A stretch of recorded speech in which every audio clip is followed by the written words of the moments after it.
तुम जमीनें दबाए बैठे हो, कई कई लाख खाए बैठे हो और बात करते हो कि मुसलमानों पर जुल्म क्यों हो रहा है, मुसलमान परेशान क्यों है। अरे हराम खा खा कर मस्जिद में जाकर नमाज पढ़ने वालों, माँ बाप को सता करके मस्जिद में जाकर के नमाज पढ़ने वालों, माँ बाप को सता करके पीरों की चौखट पर झाड़ू लगाने वालों, अगर तुमने ये अय्याशी नहीं छोड़ी, तुम नमाजें पढ़ोगे मगर तुम्हारी नमाजें तुम्हारे मुंह पर मार दी जाएंगी। तुम पीरों की चौखट पर झाड़ू लगाओगे, तुम्हारी पीरों की चौखट पर झाड़ू लगाना कयामत के दिन तुम्हारे मुंह पर मार दिया जाएगा। अगर चाहते हो कि तुम्हारे दिल के अंदर ईमान की रोशनी पैदा हो तो जनाब अपने अंदर से हसद को खत्म कर दो, अपने अंदर से अल्लाह अकबर एक दूसरे के लिए हसद खत्म कर दो और प्यार पैदा करो। ऐसा प्यार पैदा करो कि अगर बातिल सुने तो उसके अंदर जलजला पैदा हो जाए। बल्कि हमने तो ये देखा है जनाब, छोटा सा गांव है, 5-5 पार्टी बनी हुई है, 4-4 पार्टी बनी हुई है, सियासतें हो रही हैं, झगड़े हो रहे हैं, इलेक्शन का वक्त आता है झगड़ा होता है, अल्लाह अकबर मस्जिद के चंदे की बात आती है झगड़ा होता है। अरे किस मुंह से अपने आप को मुसलमान कहते हो? सुधर जाओ, वक्त है, ये आपस की सियासत खत्म कर दो, झगड़े खत्म कर दो। अगर तुम मुत्तहिद हो गए तो अगर कसम खुदा की तुम मुत्तहिद हो गए तो आज जो फिलिस्तीन में जुल्म हो रहा है उनके ऊपर तुम हमला नहीं करोगे। वो अगर सुन लेंगे कि मुसलमानों में इतना इत्तेहाद है कि हर वक्त सीने से सीना मिलाकर रहते हैं, कांधे से कांधा मिलाकर के रहते हैं, इनके अंदर औकात नहीं है कि मुसलमानों की तरफ नजर उठाकर देख ले। मैंने देखा है कसम खुदा की, छोटा सा बच्चा था 8 या 9 साल का था, वहां पर ऑपरेशन करने के लिए दवाई नहीं है, बेहोश करने के लिए दवाई नहीं है, ऑपरेशन हो रहा है, टांग की डॉक्टर सर्जरी कर रहा है, टांग की जिल्द को डॉक्टर कैंची से काट रहा है। इतने दर्द के आलम में वो 8 या 9 साल का बच्चा कुरान की तिलावत कर रहा है, इतने दर्द के आलम में वो बच्चा कुरान की तिलावत कर रहा है। मुझे करबला के उस हुसैन की याद आ गई कि जिस माँ ने उसे अल्लाह अकबर दूध पिलाया, ऐसा कारी बनाया था, ऐसा कारी बनाया था कि आज कोई नमाज में मुसल्ले पर कुरान पढ़ता है, कोई मदरसे में पढ़ता है, कोई मस्जिद में पढ़ता है, मगर वाहिद हुसैन ऐसा कारी है जिसने नेज़े पर कुरान की तिलावत कर दी है।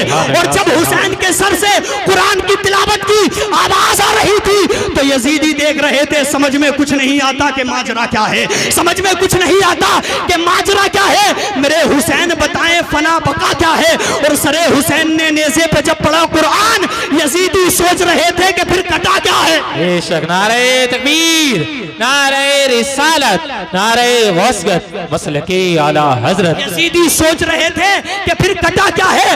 वक्त है, अपने बच्चों को कुरान पढ़ना तो सिखा दो, अपने बच्चों को तालीम से आरास्ता तो करा दो। अरे इतना तो कर ही सकते हो कि तुम्हारे दुनिया से जाने के बाद में तुम्हारी कब्र पर फातिहा पढ़ता नजर आए। इतना तो कर ही सकते हो कि तुम्हारा बच्चा तुम्हारी दुनिया से जाने के बाद में तुम्हारी कब्र पर जाकर कुरान की तिलावत करता नजर आए। तुम चाहते हो कि तुम्हें मरने के बाद कब्र में सुकून मिले तो अपने बच्चे को कुरान पढ़ना सिखा दो। अगर ये बच्चा कब्र पर जाकर सूरह यासीन की तिलावत करेगा और तुम्हारे लिए दुआ करेगा तो अल्लाह ताला उसकी बरकत से तेरी मगफिरत फरमा देगा। सुभान अल्लाह, सुभान अल्लाह अल्लाह, ताला उसकी बरकत से तेरी बहुत मगफिरत फरमा देगा। हमारा आज क्या सिखा रहे हैं लोग? आज मोबाइल चलाना सिखा रहे हैं और ऐसे हालात लोगों के। मैंने कितने लोगों को ऐसा देखा है, वो ये कहते हैं ताबीज दे दो बेटा मोबाइल बहुत चलाता, ताबीज दे दो बेटा मोबाइल चलाता है। अब तो हैरत में है ताबीज देने वाला भी कि ताबीज बेटे को दूं या अब्बा को दूं। बेशक वो तो हैरत में है जी जी कि ताबीज बेटे को दूं या अब्बा को दूं, क्योंकि बेटा तो वही करेगा ना जो अब्बा कर रहे हैं। जी बाप को कुरान पढ़ता हुआ नहीं देखा, मोबाइल चलाता हुआ देखा है तो वो मोबाइल चलाएगा। जी। अरे हुसैन ने अपने बाप को कुरान पढ़ता हुआ देखा था, बेशक कुरान पढ़ता हुआ देखा था और ऐसा कुरान पढ़ता हुआ देखा था कि अली फरमाते, हजरत अली फरमाते, अगर सूरह फातिहा की तफसीर लिखने लगूं, सूरह फातिहा की तफसीर लिखने लगूं तो 70 ऊंटों को बोझल करना पड़ जाएगा। 70 ऊंटों को बताओ, जिसका बाप ऐसा कारी हो तो उसका बेटा क्यों कारी नहीं बनेगा। तो वक्त है, अगर तुम नमाजी बन गए तो तुम्हारी औलाद भी नमाजी बन जाएगी, अगर तुम कुरान पढ़ने वाले बन गए तो तुम्हारी औलाद भी कुरान पढ़ने वाली बन जाएगी। मेरे भाइयों, अपने बच्चों को तालीम से आरास्ता करो। और याद रखना, लोग कहते हैं यतीम वो है जिसका बाप नहीं होता। मैं कहता हूं सुनो, यतीम वो है जिस पर इल्म नहीं होता। जी। मेरे मुस्तफ़ा की जिंदगी, अल्लाह अकबर। मेरे आका गुजर करके जा रहे हैं, मेरे आका के गले में एक चादर डली हुई है। मुस्तफ़ा के गले में जो चादर है ना, तो उस चादर के कोने मोटे हैं। एक देहाती आता है और उस चादर को जोर से खींचता है। आका के गले में चादर डली हुई है, चादर को जोर से खींचता है और इतनी जोर से खींचता है कि उस चादर की खींचने की वजह से मेरे मुस्तफ़ा की गर्दन मुबारक में निशान पड़ जाते हैं। अल्लाह अकबर। मेरे आका की गर्दन में निशान पड़ जाते हैं। अब जरा सुनिएगा, आज जो लोग कहते हैं कि इस्लाम के मानने वाले दहशतगर्द हैं, आज जो लोग कहते हैं कि मुसलमान अल्लाह अकबर दहशतगर्द है, मुसलमान मुल्क का वफादार नहीं है, मुसलमान गद्दारी करता है, मैं उनसे कहना चाहता हूँ, ऐसा नबी है हमारा, इस बद्दू ने देहाती ने चादर को खींचा, गले पर निशान पड़ गए, मगर मेरे आका ने फरमाया इसका बदला तुझे मिलेगा। तो वो कहने लगा, मैं जानता हूँ आप अल्लाह के नबी हैं, आप बुराई का बदला बुराई से नहीं देते, आप मेरे साथ भलाई करेंगे। मेरे पास में 2 ऊंट है, मैं चाहता हूँ कि मेरे इन दोनों ऊंटों को इतना माल दे, यानी इतने माल से लाद दे कि मैं लेकर के जाऊं। मेरे मुस्तफा ने हुक्म दिया, दोनों ऊंटों को माल से लाद दिया। जब अपने कबीले में पहुंचा तो कहने लगा, मोहम्मद जैसा तो कोई नहीं है, ऐसे है कि जब कोई उनके साथ बुराई करता है तो उसका बदला भलाई से दिया करते हैं। और ऐसा अखलाक है, ऐसा अखलाक है, जब कोई मांगता है तो इतना देते हैं, इतना देते हैं, इतना देते हैं कि गुर्बत का डर भी दूर हो जाया करता है, गुर्बत का डर भी दूर हो जाया करता है।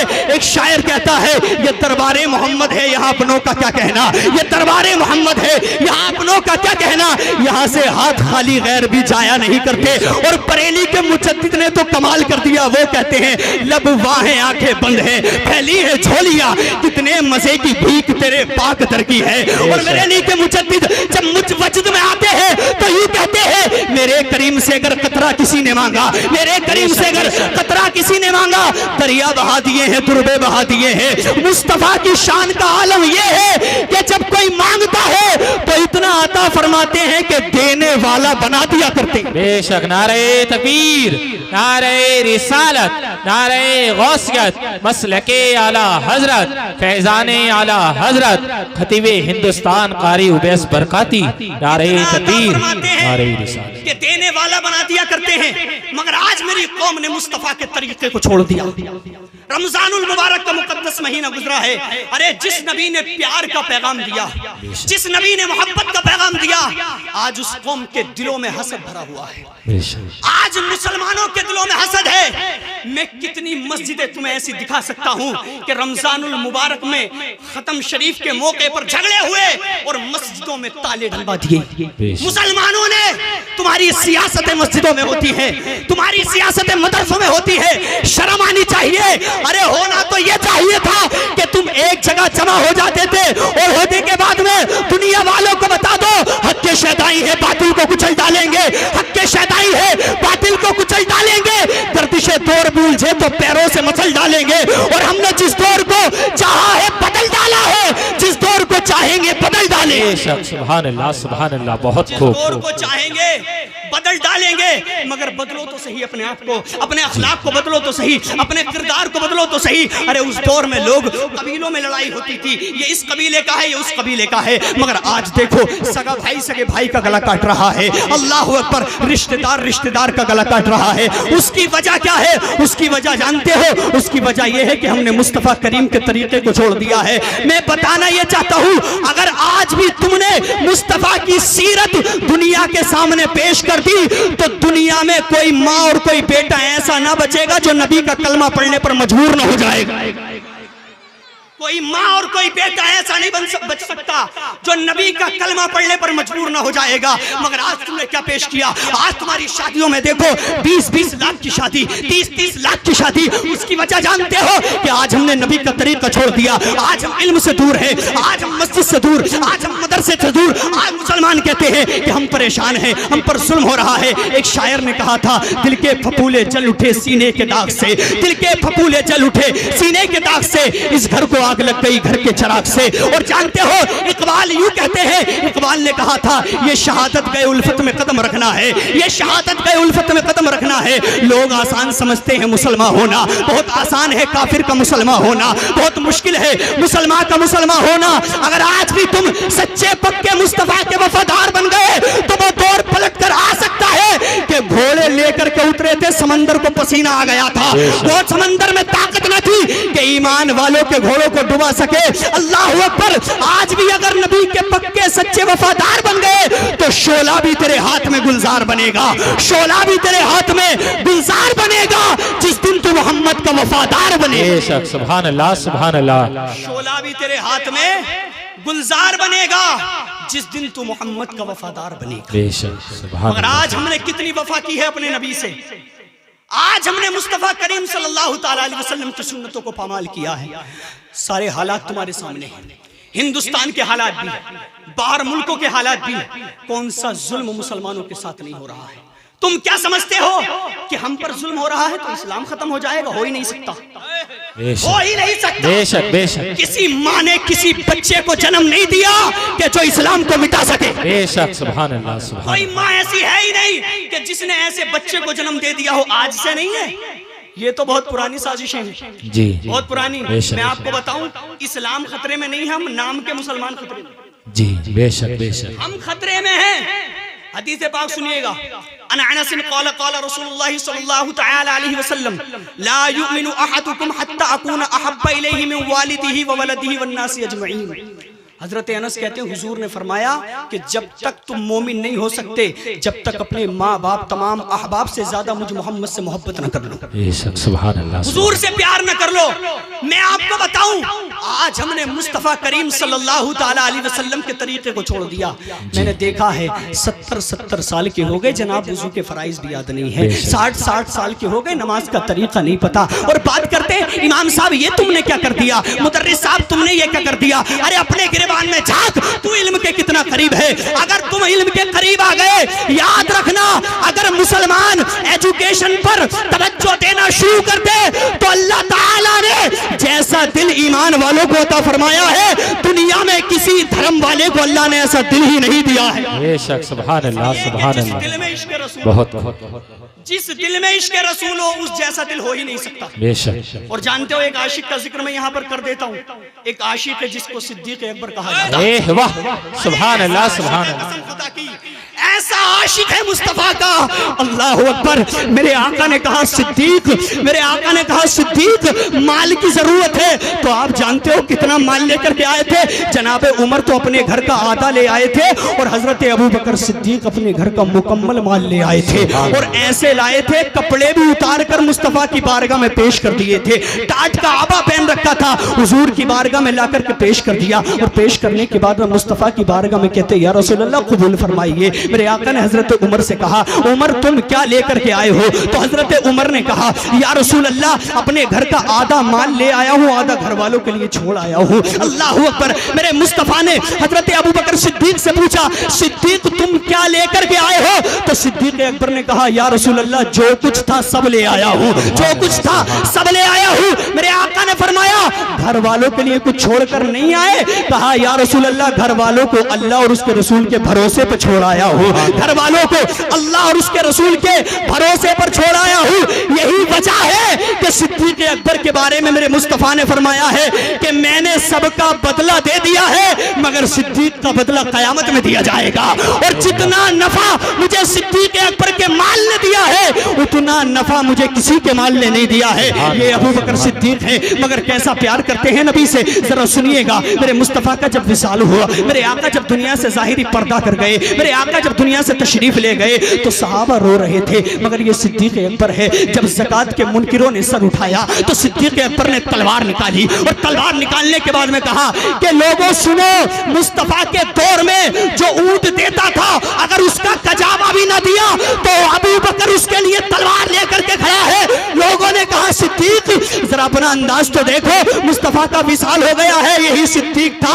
अगर यही अपने होश को खो बैठते, मुस्तफा की अल्लाह अकबर, आका का गम तो बहुत ज्यादा था जुदाई का, मगर सिद्दीक अकबर ने दुनिया वालों को बता दिया, ओ लोगों, मुस्तफा से प्यार करने का तरीका यही है कि जो मिशन मेरे आका ने हमें दिया है उसको आगे बढ़ाया जाए, उसको आगे बढ़ाया जाए। अल्लाह अकबर, जरा सुनिएगा, यही सिद्दीक अकबर है। जब मुस्तफा का विसाल हो गया तो लोग जब इनसे बात करते थे ना तो कहते थे, अबू बकर तुम मिसवाक नहीं करते, तुम्हारे मुंह से बू आती है भुने हुए गोश्त की। अल्लाह अकबर, जब लोगों ने इतना कहा तो सिद्दीक अकबर ने कहा, ओ लोगों सुनो सुनो, तुम कहते हो कि मेरे मुंह से भुने हुए गोश्त की बू आती है, मिसवाक क्यों नहीं करते? तुम जानते हो जब मेरे आका का विसाल हो गया, मेरे आका जब दुनिया से जाहिरी पर्दा कर गए, मुस्तफा जब दुनिया से तशरीफ ले गए, सब रोए मगर मैं नहीं रोया। जानते हो वो सारा दर्द मैंने अपने दिल में ले लिया, उस गम की वजह से मेरा दिल जलकर कबाब बन गया है, मेरा दिल भून गया है, उसकी बू मेरे मुंह से आती है।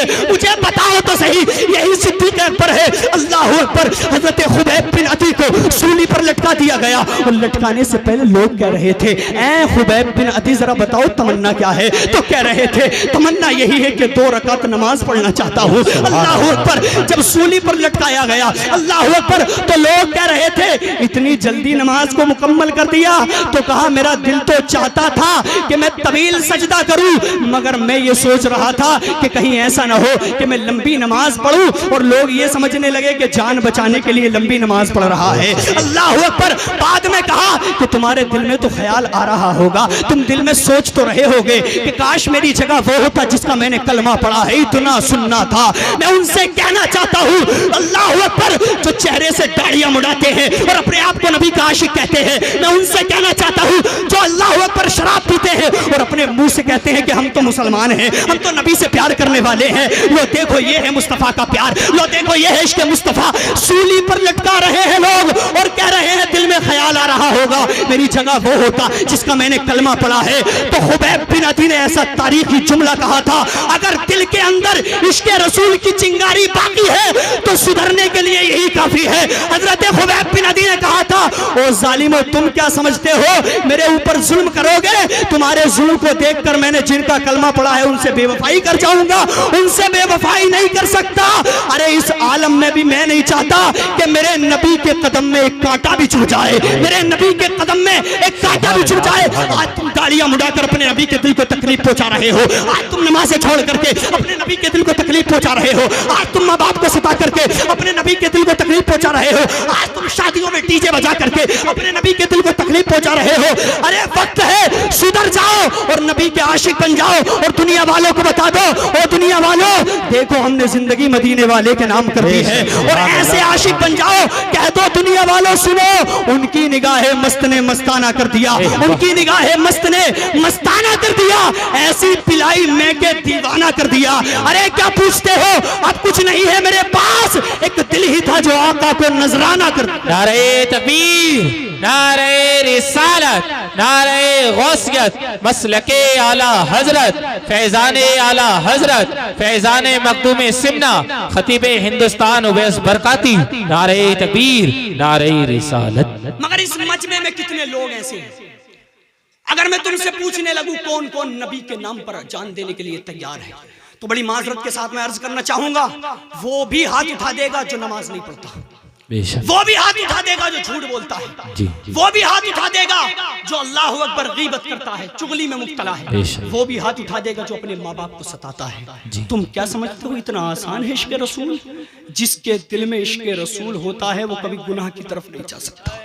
बेशक, जिसके दिल में मुस्तफा का प्यार होता है वो कभी गुनाह की तरफ नहीं जा सकता। बल्कि हजरत अबू बकर सिद्दीक के बारे में इमाम गजाली ने लिखा है, जानते हो हजरत अबू बकर सिद्दीक, आपका एक गुलाम आपके पास मशरूब लेकर के आया, आपने उसको नोश फरमा लिया। आप गुलाम ने कहा हुजूर अब से पहले तो मैं कुछ लाता था तो आप मालूम करते थे, आप मालूम करते थे, मगर आज आपने मालूम नहीं किया, इसको इस्तेमाल कर लिया।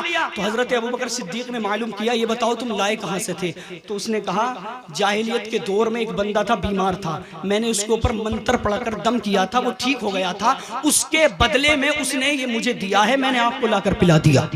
तवज्जो के साथ सुनिएगा, जुमला काबिल गौर है। हजरत अबू बकर सिद्दीक ने जब इतना सुना तो अपने हलक के अंदर हाथ डाला और उल्टी करना शुरू कर दी, और क्या करने के बाद में कहने लगे, मेरे मौला जो मेरे करने का काम था मैंने कर दिया, अगर कुछ बाकी रहा हो मेरा गुनाह तो अपने कर्म से माफ फरमा देना, मैं कयामत में जवाब नहीं दे सकता, मैं कयामत में हिसाब नहीं दे सकता। यतीम वो है जिस पर इल्म नहीं होता, जो जाहिल है वो यतीम की तरह है, उसे पता ही नहीं कि नमाज पढ़ी जी, उसे पता ही नहीं कि मुस्तफा करीम सल्लल्लाहु ताला अलैहि वसल्लम की सीरत क्या है, उसे पता ही नहीं। और हदीस पाक है, अन मुआविया क़ाल क़ाल रसूलुल्लाह सल्लल्लाहु ताला अलैहि वसल्लम मन युरीदुल्लाहु बिही खैरन युफ़क़्क़िहु फ़िद्दीन व इन्नमा अना क़ासिमुन वल्लाहु यूती। हजरत मुआविया कहते हैं हुजूर ने फरमाया, अल्लाह ताला जब किसी के साथ भलाई करना चाहता है तो उसे दीन की समझ अता फरमाता है। और हुजूर फरमाते हैं व अना क़ासिमुन वल्लाहु यूती, अल्लाह मुझे देता है और मैं तकसीम करता हूँ। अल्लाह मुझे देता है और ऐसे ऐसे हालात हैं। एक साहब से मैंने कहा कि बित्र पढ़ते हो दुआ कनूस सुनाओ, तो वो सुनाने बैठ गए, कई जगह अटके, जुबैर भाई कई जगह अटके। मैंने कहा मियाँ इसको दुरुस्त कर लो, तो कहने लगे इमाम साहब नमाज में तो बिल्कुल ठीक पढ़ता हूँ, तुम्हारे सामने पढ़ने में बड़ी दिक्कत हो रही है, तुम्हारे सामने पढ़ने में मैं बार बार मुतशावा ले रहा हूँ, बार बार अटक रहा हूँ। इसका मतलब ये हुआ कि जनाब ये सुनते तो हैं समझते तो हैं, अब बताओ मैं नमाज में कुछ सुनता थोड़ी, उनके हिसाब से तो ठीक है, हमारे हिसाब से ठीक नहीं, उनके हिसाब से ठीक है। मतलब क्या, अगर मस्जिद में शराबी जुमे के दिन नमाज पढ़ने पहुंच जाए तो शराबी, अगर इमाम साहब शराब पर तकरीर कर दें तो शराबी कहता है लो सारी तकरीर मेरे ही ऊपर कर दी। अगर जुहारी पहुंच जाए इमाम साहब जुए पर तकरीर कर दे तो जुहारी कहता है कि लो सारी तकरीर मेरे ही ऊपर कर दी। अगर तू शराबी है तो तकरीर तेरे लिए, अगर तू जुहारी है तो तकरीर तेरे लिए, अगर तू बेनमाजी है तो नमाज के ऊपर तकरीर तेरे लिए, तू तेरे बाप का गुलाम है। इमाम वो कहेगा जो मदीने वाले ने हुक्म दिया है। इमाम की जिम्मेदारी है मुआशरे में जो खराबियां है उन पर बोले और इमामत के चक्कर में न रहे। अल्लाह ताला रिज्क देने वाला है, वो रिज्क देने वाला है, इस चक्कर में न रहे। कोई शराबी है, मैं शराब के ऊपर बोलूंगा शराबी नाराज हो जाएगा, अगर मैं जुए के ऊपर बोलूंगा जुहारी नाराज हो जाएगा। मैं कहता हूं अरे जुहारी नाराज हो जाए होने दो, मदीने वाला मुस्तफा नाराज ना होने पाए। मुस्तफा करीम नाराज हो गए तो इमाम हसन फरमाते हैं कि मेरे नाना जब किसी से नाराज होते थे दोबारा उसकी तरफ नजर उठा के भी नहीं देखते थे, दोबारा उसकी तरफ नजर उठाकर भी नहीं देखते थे। अब मुझे बताओ जिससे मुस्तफा मुंह मोड़ ले उसका क्या होगा, उसका क्या होगा? सुधर जाओ, वक्त है। और मैं आपको बताऊं बड़े सुकून से खाना खा रहे हो अपने घरों में बैठकर, बहुत सुकून से। लोग ऐसे ऐसे हालात हैं। एक साहब तो ये कह रहे थे कि वो हकीकत है कि रमजान के महीने में शैतान को बांध दिया जाता है, हकीकत है बिल्कुल, शैतान को बांध दिया जाता है। मगर एक साहब से मैंने कहा कि जनाब रमजान के महीनों में बड़ी कसीर तादाद में नमाजी आते हैं मस्जिद में, तो कहा इमाम साहब शैतान बंधा हुआ है। तो मैंने सोचा कि ईद तक तो ये बंधा हुआ है, ईद के बाद जब ये खुलेगा तो इन्हें बांध देगा, वो खुल जाएगा और इन्हें। हमारी माँ बहनें बिल्कुल संजीदा गुफ्तगू, संजीदा अंदाज में गुफ्तगू सुने, आवाज नहीं आनी चाहिए, मोहब्बत से कलमा शरीफ पढ़ ले, ला इलाहा इल्लल्लाह मुहम्मद ताला अलैहि वसल्लम। वही हुआ जोहर के टाइम से ही असर दिखना शुरू हो गया, जोहर के टाइम से ही असर दिखना शुरू हो गया। और ऐसे ऐसे निकल करके आए थे रमजान में, इमाम साहब ने मगरिब की जमात कर दी वक्त पर, यानी 7 मिनट बाद अजान हुई थी, 7 मिनट यानी इफ्तार करने के बाद 7 मिनट बाद। तो इतना जाहिल था, इमाम साहब से कह रहा था इतनी जल्दी जमात कर लेते हो, मुझे तो जमात ही नहीं मिली। खूब ठूस ठूस के खा करके आया और कह रहा है इमाम साहब मुझे तो जमात ही नहीं मिली। अरे बाद में खा लेता, कोई छीन कर थोड़ी लेकर के जा। इमाम पर अकड़ दिखाने वालों, जिसकी घर में नहीं चलती वो मस्जिद के इमाम पे चलाता है। शर्म आनी चाहिए तुम्हें, शर्म करो, चेहरे में आईना देखो कि तुम किस लायक हो। अपने आप को नबी का गुलाम कहते हो, चेहरे पर दाढ़ी नहीं, दाढ़ी मुंडा इमाम पर जाकर के बुलंद आवाज में इमाम से बात कर रहा है, शर्म नहीं आती? ये इमाम वो है उस मुसल्ले पर खड़े होकर नमाज पढ़ाता है कि जिस मुसल्ले पर कभी मदीने वाले मुस्तफा पढ़ाया करते थे। इमाम की कदर करो और याद रखना जितना जुल्म इस कौम ने मुसलमान इमाम के साथ किया ना अपनी मस्जिद की, किसी के साथ नहीं किया। रमजान का महीना रहमत का है, खुदा की रहमत बरसती है, मगर इस कौम ने इमाम के लिए जहमत बना दी। जी वो भी आता है जो कभी मस्जिद में नहीं आता रमजान के महीने में, और इमाम साहब पर नजर रखता है कि कितने मिनट लेट आ रहे हैं, इमाम साहब कहाँ जा रहे हैं, कितनी देर में मुसल्ले पर आकर के बैठ रहे हैं। और रमजान के महीने में तो ऐसे ऐसे जाहिल निकल कर आए थे, उन्हें नमाज पढ़ने का तरीका नहीं पता, वुजू का तरीका नहीं पता, और इमाम साहब से कह रहे इमाम साहब एक बात समझ में नहीं आती, आप हर वक्त हुजरे में ही रहते हो, बाहर निकलते क्यों नहीं? लो ये भी बुरी मतलब ये भी हजम नहीं होता। अब बाहर निकले तो आफत कि इमाम साहब को तो घूमने का ही काम है, ये तो घूमते ही रहते हैं हर वक्त। अरे तुम्हें शर्म आनी चाहिए। जितनी नजर तुम मस्जिद के इमाम पर रखते हो ना, अगर इतनी नजर अपनी औलाद पर रखो तो तुम्हारी औलाद तुम्हारे कदम चूमती नजर आएगी। और बात कर रहे हैं इमाम मौलाना साहब, कयामत की निशानी बयान कर दो। अब्बा बेटे को डांटते हुए डर रहे हैं, दादा पोते को डांटते हुए डर रहा है, माँ बेटी को डांटते हुए डर रही है। यही तो कयामत की निशानी है जी। यही तो कयामत की निशानी। आ गई कयामत तुम्हारे घरों के अंदर। बेटे को डांटने से पहले 100 मरतबा बाप सोचता है डांटू के नहीं डांटू। बेटा कहता है अब तो ऐसे हालात हैं, अब्बा को पता भी नहीं बेटे का रिश्ता हो गया जी, अम्मा को पता भी नहीं बेटे का रिश्ता हो गया। कहता लो ये फोटो है और वो गांव है, अब्बा का ये नाम है, खानदान ये है, जाओ और निशानी दे के आ जाओ। ये हो रहा है। उसकी वजह जानते हो? तुम नजर रख रहे हो मस्जिद के इमाम पर, औलाद पर रखो, औलाद पर नजर रखो। अगर औलाद पर नजर होती तो तुम्हारे बगैर मशवरे के रिश्ता नहीं करता, इसलिए कि वो जानता मुस्तफा करीम ने फरमाया है अपने माँ बाप को राजी रखो, इनकी रिजा में खुदा की रिजा है, वरना वही वो होगा तुम्हारे साथ में जो आकर के कहते हो इमाम साहब ताबीज दे दो, बेटा बहुत बिगड़ गया है। अरे बिगड़ेगा क्यों नहीं, बचपन में तूने खुद बिगाड़ा है। अगर तू चाहता है कि बुढ़ापे में तेरी औलाद तेरा सहारा बने तो अपनी औलाद को मुस्तफा की सीरत के बारे में बता, और अपनी औलाद को यह बता कि बेटे मुस्तफा ने फरमाया है माँ बाप का चेहरा देखने से हज का सवाब मिलता है, माँ बाप का चेहरा देखने से।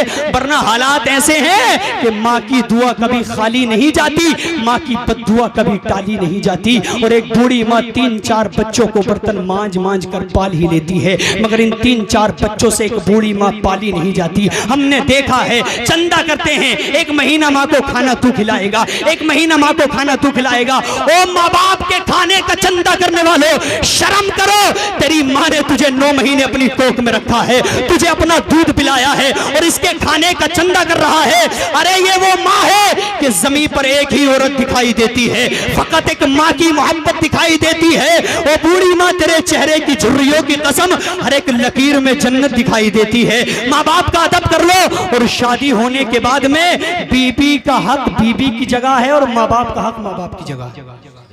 माँ बाप का हक माँ बाप की जगह है, मगर हालात ऐसे हैं लोगों के, शादी होने के बाद में इनके अंदाज ही बदल जाते हैं जी। और कुछ तो ऐसे हैं वो ये कहते हैं कि जब तक शादी ना हुई थी बहुत अच्छा था, शादी होने के बाद में तो ऐसे देखे घूर घूर के इमाम साहब ऐसा लगता है जैसे हमारी इससे कितनी बड़ी दुश्मनी है, ऐसा लगता है बहू ने मत फिरवा दी, ताबीज डाल दिए। अब मैं उससे एक सवाल करता हूं कि तेरे पास तो तेरा बेटा 20-22 साल तक रहा है, तूने क्या किया है? उसने 1 महीने में ही तेरे बेटे को अपने कब्जे में कर लिया। अगर तूने 27 साल या 20 साल या 25 साल उसकी तरबियत अच्छी की होती, वो जानता कि माँ बाप का हक क्या है और बीबी का हक क्या है। अगर तरबियत अच्छी करता तो मदरसों में अपनी औलादों को पढ़ने के लिए भेजो, इमाम साहब के पास भेजो, मदरसे में भेजो। अगर तुम्हारा बच्चा तालीम से आरास्ता हो गया, बस मैं गुफ्तगू इख्तिताम की तरफ लेकर के जा रहा हूँ। अभी हमारे शान आलम भाई नात पढ़ रहे थे और हुस्न मुस्तफ़ा की तारीफ कर रहे थे, बस मैं भी थोड़ी देर नबी के हुस्न की तारीफ करना चाहता हूँ। मोहब्बत से एक मरतबा बोले सुभान अल्लाह। कैसा हुस्न है। हजरत अनस बिन मालिक के घर में मुस्तफ़ा करीम आराम फरमा रहे हैं, आका आराम फरमा रहे हैं। हजरत अनस की जो वालदा थी वो आती हैं और हुजूर के जिस्म का पसीना एक शीशी में जमा करना शुरू कर देती हैं। आका जब बेदार होते हैं, और याद रखना नबी सोते हैं मगर दिल बेदार रहता है। हमारे सोने में और हुजूर के आराम फरमाने में बहुत फ़र्क है। अल्लाह अकबर। मुस्तफ़ा करीम सल्लल्लाहु ताला अलैहि वसल्लम ने पूछा ये क्या कर रही हो? तो कहा आका मैं आपके पसीने को जमा कर रही हूँ। पूछा आका ने इरशाद फरमाया क्या करोगी? कहा इसकी खुशबू, यानी आपके पसीने की खुशबू सारी खुशबुओं से बेहतर है, आपके पसीने की खुशबू सारी खुशबुओं से बेहतर है। अल्लाह अकबर। कैसा पसीना है मुस्तफ़ा करीम का। सहाबा कहते हैं कि हुजूर जब गुजर कर जाया करते थे, मेरे आका किसी गली से निकल जाया करते थे तो हमें पूछने की जरूरत नहीं पड़ती थी कि हुजूर किधर गुजर करके गए थे, हुजूर की खुशबू सूंघते सूंघते मुस्तफ़ा तक पहुंच जाया करते थे। अल्लाह अकबर। जरा सुनिएगा अल्लामा अब्दुर रहमान जामी कैसी तमन्ना करते हैं, कहते तनम फरसूद जा पारा जिहिजरा या रसूल अल्लाह, तनम फरसूद जा पारा जिहिजरा या रसूल अल्लाह, दिलम पज मुर्द आवारा जिसिया या रसूल अल्लाह, चुसुए मन गुजर आरी मने मिस्कीन नादारी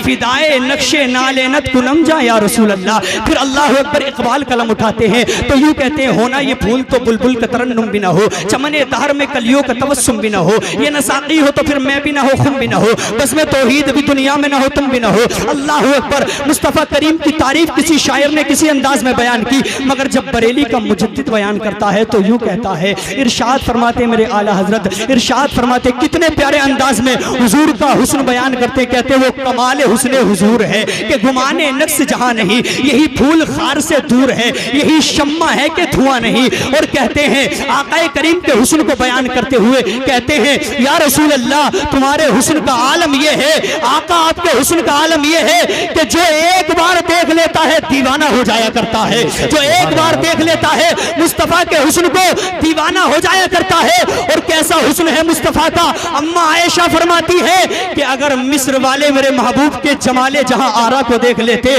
तो यूसुफ को खरीदने में अपना रुपया खर्च न करते। और कहती है कि जुलेखा को डांटने वाली औरतों ने यूसुफ को देखकर अपनी उंगलियों को काटा था, अगर मेरे महबूब की जबी को देख लेती तो अम्मा आयशा फरमाती है उंगलियों को नहीं काटती बल्कि दिलों को काट के अपने हाथों पर रख लेती। मेरे इमाम कहते हैं उसने यूसुफ पे कटी मिस्र में अंगुश्ते जना, उसने यूसुफ पे कटी मिस्र में अंगुश्ते जना, सर कटाते हैं तेरे नाम पे मर्दाने अरब, सर कटाते हैं तेरे नाम पे मर्दाने अरब। उसी खानदान का एक शहजादा कलम उठाता है तो यूं कहता है अगर वक्त अजल सर तेरी चौखट पे झुका हो, अगर वक्त अजल सर तेरी चौखट पे झुका हो, जितनी हो कज़ा एक ही सजदे में अदा हो, और आमाल ही देने लगे जिस वक्त गवाही, चेहरे पे गुनाहों के सबब छाई उदासी, और ढूंढा ही करें सदरे कयामत के सिपाही, वो किसको मिले जो तेरे दामन में छुपा हो, वो किसको मिले जो तेरे दामन में छुपा हो। और उसी खानदान का एक शहजादा कलम उठाता है तो यूं कहता है जिसे दुनिया अख्तर रजा के नाम से जानती है, वो यूं कहता है या रसूल अल्लाह जहां बानी अता कर दे, भरी जन्नत हिवा कर दे, नबी मुख्तारे कुल है जिसको जो चाहे अता कर दे, और जहां में उनकी चलती है वो दम में क्या से क्या कर दे, जमी को आसमा कर दे, सुरैया को सरा कर दे। और जब बरेली वाले अख्तर रजा वजद में आते हैं तो यूं कहते हैं जो पिया को भाए अख्तर वो सुहाना राग है, जो पिया को भाए अख्तर वो सुहाना राग है, जिससे नाखुश हो पिया वो रागनी अच्छी नहीं, जिससे नाखुश हो पिया वो रागनी अच्छी नहीं। आका से प्यार करो, नमाजों की पाबंदी करो, अगर तुम नमाजी बन गए तो जमाने वाले तुम्हें देखकर कहने पर मजबूर हो जाएंगे गैर को अखलाक से अपना बनाना सीख लो, गैर को अखलाक से अपना बनाना सीख लो, और रंजो गम के साए में भी मुस्कुराना सीख लो, और देखना दुनिया झुकेगी खुद तुम्हारे सामने, तुम खुदा के सामने सर को झुकाना सीख, खुदा के सामने सर को झुकाना सीख लो, दुनिया तुम्हारे कदमों में झुकती नजर आए। बस तकरीर की चंद बातें याद रखें। अपनी शादियों को हुजूर की सुन्नत के मुताबिक करें, नमाजों की पाबंदी करें, मस्जिद के इमाम का अदब करें और मदरसे के मुदर्रिस का अदब करें, और अपनी औलाद को तालीम से आरास्ता करें। हुजूर सल्लल्लाहु ताला अलैहि वसल्लम की सीरत के बारे में बताएं। मैं अपनी गुफ्तगू को यही इख्तिताम की तरफ लेकर के जाता हूं, और मैं रब की बारगाह में दुआ करता हूं रब्बे कदीर हम सबको सुनने से ज्यादा अमल की तौफीक अता फरमाए, और दौरान गुफ्तगू अगर कोई गलत हो गई हो अपने हबीब के वसीले से माफ फरमाए। इकबाल ने कहा था कि मोहम्मद से वफा तूने तो हम तेरे हैं, ये जहां चीज है क्या लोहो कलम तेरे हैं, और तरीक़े मुस्तफ़ा को छोड़ना है वजह बर्बादी, इसी से कौम दुनिया में हुई है बेइख्तिदार अपनी, और हमें करना है शहनशाह बता की रिजा जोई, वो जो अपने हो गए तो रहमते परवरदिगार, वो जो अपने हो गए तो रहमते परवरदिगार अपनी। हमें चाहिए कि हुजूर की सुन्नतों पर अमल करें। अल्लाह ताला हम सबको हुजूर की सुन्नतों पर अमल की तौफीक अता फरमाए, हमारे दिलों में अपनी खशियत पैदा फरमाए और अपने महबूब का इश्क अता फरमाए। और दौरान गुफ्तगू मेरे बोलने में जाने अनजाने में अगर कोई लफ्ज़िश हो गई और अपने करम से रब्बे कदीर माफ फरमाए। मेरे साथ मिलकर पढ़ें अस्तगफिरुल्लाह रब्बी मिन कुल्लि ज़ंबि व अतूबु इलैहि। कलमा शरीफ पढ़ लें ला इलाहा इल्लल्लाह मुहम्मदुर रसूलुल्लाह सल्लल्लाहु तआला अलैहि वसल्लम।